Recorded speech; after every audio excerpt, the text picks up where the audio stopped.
What's up, derelict souls? The Steam Next Fest is about to end today, 13th of February, as of making of this video.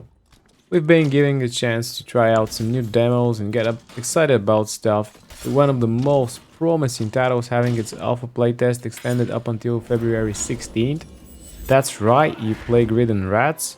You get a few more days to scurry these pitted ruins and die ignobly at the hands of restless undead, goblins and fellow misers, as well as these despicable dead beetles.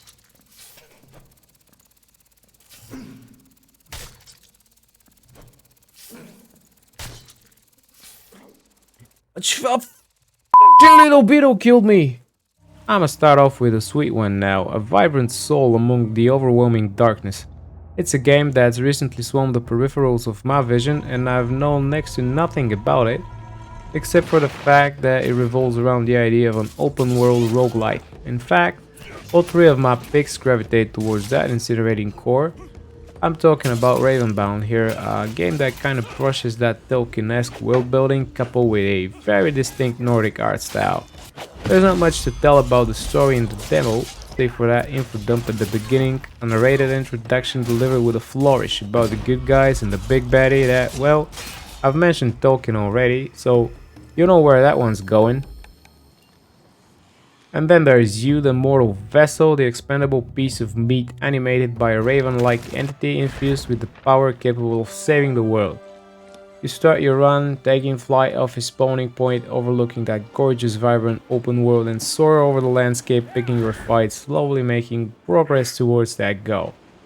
I did not get a chance to dig around much in the demo due to lack of time, yet I did manage to die a few times to poorly chosen tactics. The combat is fast-paced, snappy and responsive, and is best experienced with the controller, something that the game tells you early on. There's also cards to collect drawing upon their power in each run, settlements to interact with, NPCs that you could trade with or get various quests from. Overall, a fun mix of action RPG, exploration and roguelite drenched in that Scandinavian folklore aesthetic. We don't have a specific release date yet for that one, so stay tuned for more updates on that front.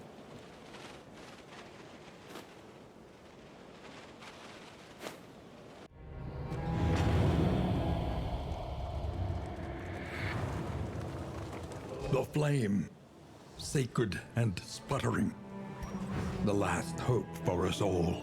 Next on the list, we've got Darkest Dungeon 2. The game's been in early access for some time now, only accessible through Epic Games. There's a lot of people out there, including me, who've been waiting to sink their rotting feet into it on a different platform, and luckily we've finally had the chance to try it out in the form of a short demo on Steam.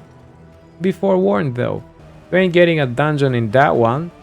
It's a road trip this time, a one-way ticket to the Mountains of Madness. The destination is up rather than down.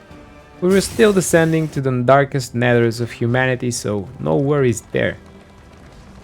4 damned souls will embark on an expedition through a ravaged landscape, with that jagged monstrosity looming over the horizon.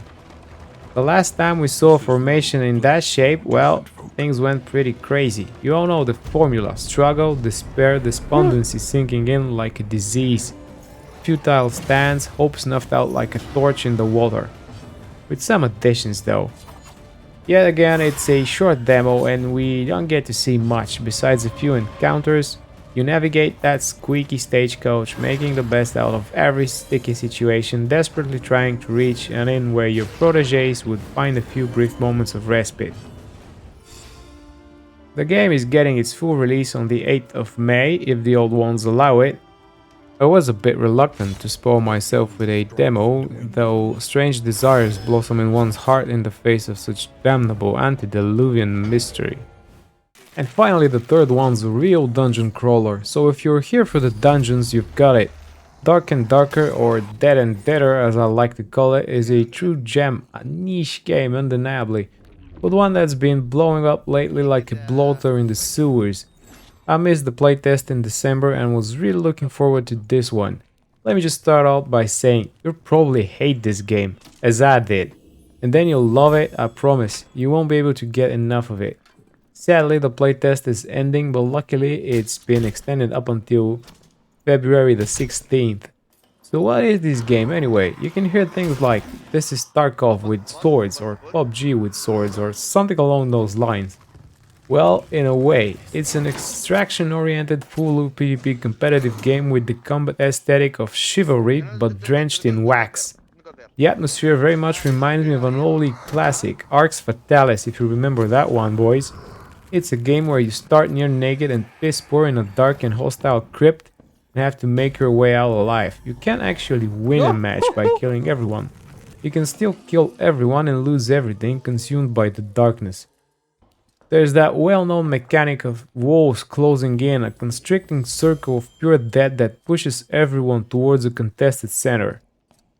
You can extract by finding that sweet, blessed blue portal, hoping that no one would sneak up on you and steal it, leaving you face down in your own blood and rat feces. There's also the red portals, a descent into hell where you don't want to go unless there's no other option. What's great, however, is that the game gives an opportunity to share that grim fate with two other misers. Unlike most of these types of games, there's a gathering hall, looking for group type of lobby where you can pre-make a party of 3 in a matter of seconds. You can also go solo, but chances are much lower that way and you will most definitely have to excel in sneaking around and avoiding fights. For solo enjoyers, there's a whole different map infested with goblins, shamans, and a big ugly boss that incentivizes that sort of playstyle.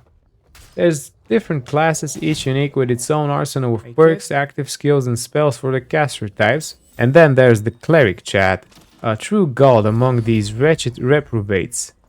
And if you somehow manage to extract carrying all that sweet loot with you, gold valuables and items, you can sell them to the right merchant and build up your coffers. You need gold to start out with something on the side, perhaps a few potions, more bandages, a decent piece of armor, a solid weapon. A few successful extractions can net you up to 300-400 gold, whereas you can spend no more than 50 for a decent start of each run. Finding a group of people and clicking together can mean a lot in that game, sometimes resulting in a lucky streak of several successful extractions and riches unaccounted for. If you're feeling cocky, you can also go high roller mode and pay 100 gold fee to participate in a high stakes run where mobs are tougher but the loot is more valuable and worth your time. I don't think we've got a date for a release yet and we are looking at some more playtests in the future. But by seeing over 100,000 concurrent players online spread between lobby and in-game for a short alpha playtest makes me wonder how big that game could grow in the future. It does have all the potential to do so, as it ticks all the right boxes. There's something about that lo-fi 90s art style that feels just great. The sound is perfect and it should be, for this is a game that has to be played with headphones and a mic to communicate with your team. You hear footsteps, enemies approaching, spells being cast somewhere in the dark corners of this ancient castle, traps, nimble hands interacting with doors and chests, and all sorts of audio cues that either give you an advantage or put you at the edge of your sweat-soaked seat. It's an alpha playtest, alright, so yeah, there's a few bugs, some issues with connectivity, or at least on my side. Disconnects resulting in duped items, wonky hitboxes and gameplay glitches, but nothing predominant or immersion breaking. Give it a try, you still got some time until the 16th of February, so if not this time, then check it out during its next playtest where hopefully they would have added some more new stuff. Dark and Darker is a game that demands a separate video on its own. I'll probably make one with highlights after the playtests ended. Until then, please feel free to share which games did you try out during that week. What are you most excited about? Have you had any experiences or expectations with the ones that I've covered? As well as like and subscribe and help me out with the algorithm gods that dwell in the vastness beyond. See you next time and thanks for watching, folks.